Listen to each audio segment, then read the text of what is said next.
Десетици тони земја една година седат струполени покрај куќата на семејството Елмази, кое живее во горниот дел на Тетово, над православните гробишта. Со секој нов дожд доаѓа и стравот, нов одрон да им се спушти од брдото. Цела година бараат помош, но сите остануваат глуви на нивните барања.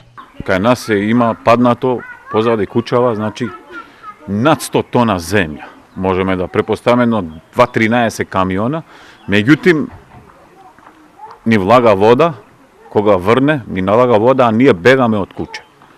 Значи, има потенцијална опасност уште да падне земја. Значи, свегде смо се обратиле, немаме добијана никаква помош и од Скопје се јавувале во општинава, они дошле, сликале, виделе и најнакрај ми пратиле писмо дека не сме должни да ти помогнеме.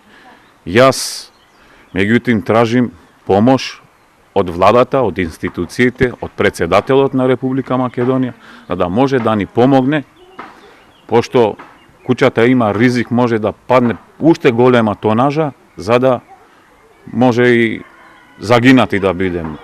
Семејството живее во мокри ѕидови, вода на подот и тешка миризба. Ова им се случува поради купиштата земја покрај куќата кои ја впиваат водата. Спиеме по комшик, по фамилија, значи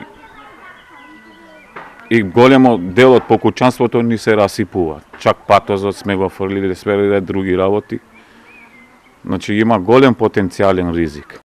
Имаме голем проблем и со здравјето. Добиваме стресови и страв кога врне дожд, бегаме од куќа. Да не ни се пушти лавина на земја. За проблемот да биде решен, треба да се направи потпорен ѕид над куќата, за што тие самите немаат финансиски средства.